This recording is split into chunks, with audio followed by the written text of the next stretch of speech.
युवाओं के चिंतन की दिशा ही किसी देश की दशा और समाज की भावी अवस्था का निर्धारण करती है। मगर कैसा युवा?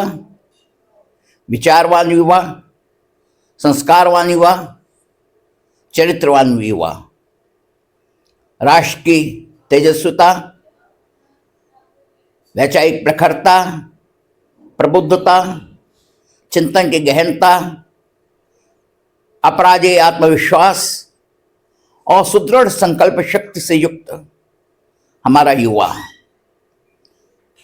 आज हमारा युवा सशक्त हो, समुन्नत हो, सुसंस्कारित हो, राष्ट्र की सनातन चेतना और स्वाभिमान से परिपूर्ण, अपराजेय आत्मविश्वास से युक्त हो। हम देखते हैं एक हवा का झोंका जो जलते हुए दीपक को बुझा देता है। वही हवा जंगल में लगी आग को और फैला देती है। दीपक की भी आग है, जंगल की भी आग है। मगर हम देखते हैं परिस्थितियों के अनुसार परिणाम अलग अलग है। दीपक की आग हवा के झोंके से बुझ जाती है, वही जंगल की आग और फैल जाती है।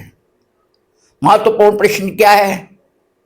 हम दीपक की आग हैं तो हम बुझ जाएंगे, और जंगल की आग हैं तो जीवन की कितनी भी विषमताएं हों, प्रतिकूलताएं हों, चुनौतियां हों, संघर्ष हो, इन सब के बावजूद भी हम अपने जीवन का लक्ष्य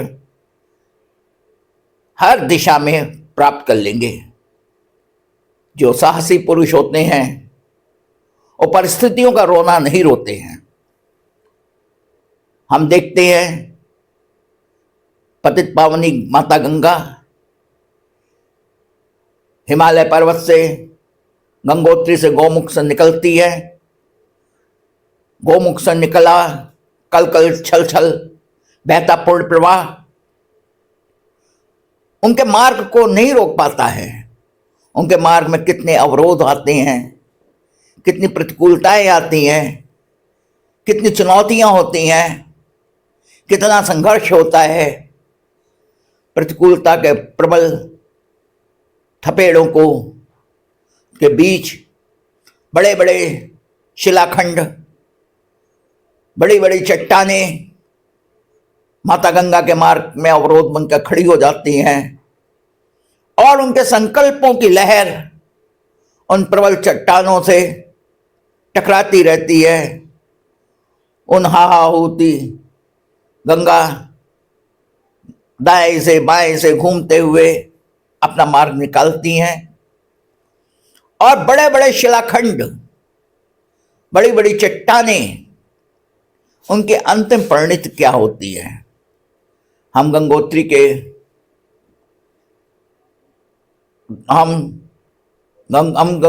गंगोत्री के गोमुख से निकला वो पुण्य प्रवाह, जब हम हरिद्वार जाते हैं, ऋषिकेश जाते हैं, मुनि की रेती देखते हैं, तो वह अति सूक्ष्म बालू के कण, इतने सूक्ष्म, अगर एक मुट्ठी में हम उठा लें तो 15,000 20,000 कण हमारे हाथ में आ जाते हैं।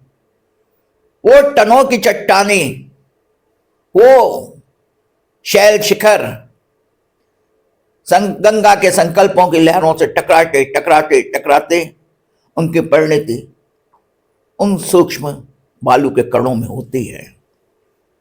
तो आज हमें जीवन की प्रतिकूलताओं से हमें घबराना नहीं है, चुनौतियों का सामना करना है, संघर्षों को फेस करना है। हम देखते हैं भगवान राम जब अयोध्या से निकले तो सारा उन्होंने अपने राजकीय वस्त्र उतार दिए, सारे आभूषण निकाल दिए, मुकुट, अपना राज मुकुट माता कैकेयी के चरणों के सामने रख दिया, बस उनके पास क्या था? उनके पास उनके जीवन के संकल्प थे, उनके अप्रतिम शौर्य, अद्वितीय पराक्रम का प्रतीक उनका धनुष बाण था, तरकस था, तोणीर धनुष था। और उन्हीं केवल पादुकाएं भी उनके भरत ने ले लिया था उनके चरणों की। केवल अपने संकल्पों की बदौलत, अपने वज्रांग संकल्पों की बदौलत वे पदुम 18 जूतब बंदर की एक संगठन शक्ति का निर्माण करते हैं। और केवल अपने जीवन की साधना से, भौतिक संसाधनों की प्रचुरता से युक्त रावण की आतताई शक्ति का समूल उन्मूलन करके निश्चर हिंकरोमहि का अपना अमोघ संकल्प पूरा करते हैं।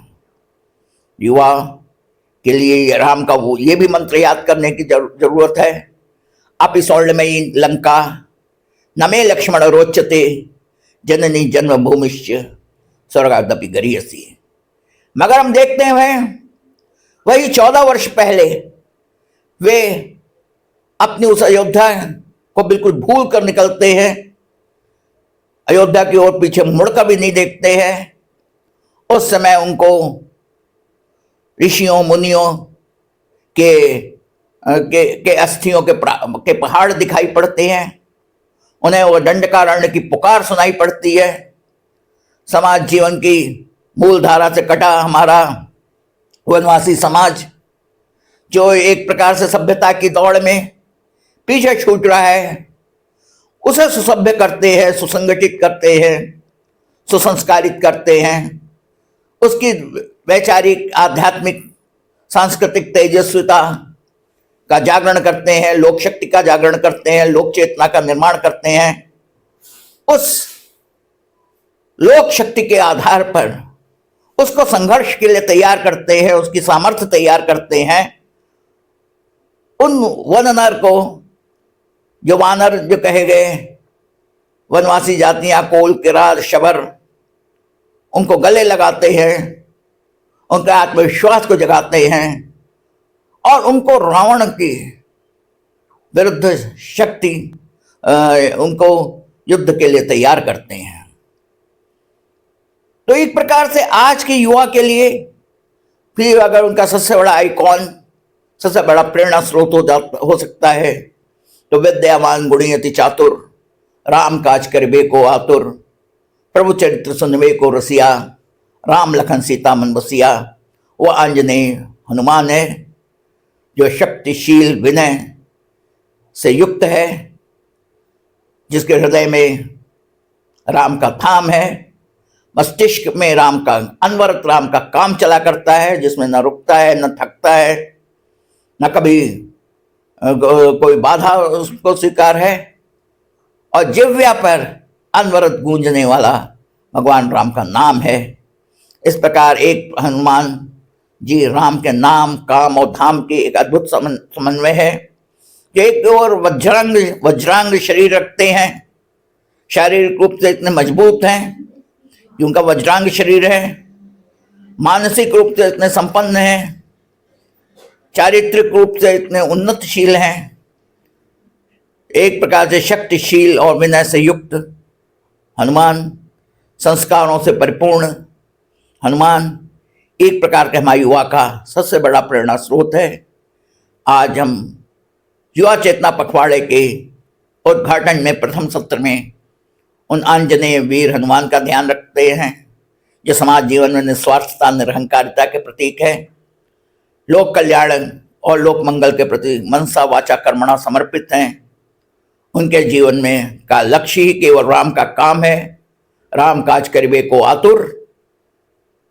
तो उनका राम का काम सीधा सीधा राष्ट्र का काम है, समाज का काम है, लोक शक्ति के जागरण का काम है, लोक चेतना के निर्माण का काम है, लोक संस्कारों की रक्षा का काम है। ये प्रभु राम का निर्माण है, जिन्होंने वनवासी समाज से हनुमान जैसे चरित्रवान संपन्न, सर्वगुण संपन्न हीरा तलाश और तराश दिया। राम ने नल और नील जैसे इंजीनियर्स तैयार कर दिए, जो 100 योजन के समुद्र पे पुल बनाने की क्षमता, अतुलित सामर्थ्य रखते हैं, जो आज के भी IITians के लिए चुनौती है। राम ने वृद्ध जामवंत जैसा सलाहकार खड़ा कर दिया। सर्वाधिक उपेक्षित, तिरस्कृत, वंचित, बाली द्वारा प्रताड़ित सुग्रीव को उनका राज्य दिलाते हैं, उसका राज्य। तो एक प्रकार से राम का संपूर्ण जीवन सामाजिक समरसता से, सामाजिक समरसता का प्रतीक, लोक शक्ति, लोक चेतना और लोक निर्माण की और लोक संस्कारों की रक्षा को समर्पित है। आज के युवा के लिए राम केवल पूजा की चीज नहीं, अभी तो प्रेरणा का विषय है। वो केवल अर्चना का विषय नहीं, अनुकरण का भी विषय है। तो आज युवा चेतना पखवाड़े के उद्घाटन सत्र में हम आंजनेय वीर हनुमान, उनके स्वामी प्रभु राम और युवा प्रेरणा स्रोत स्वामी विवेकानंद को हृदय में स्मरित करते हुए आद्य गुरु शंकराचार्य, चंद्रशेखर आजाद, सुभाष चंद्र बोस, अमर शहीद भगत सिंह, राजगुरु सुखदेव जैसी युवा शक्ति को नमन करते हुए हम अपनी बात समाप्त करते हैं।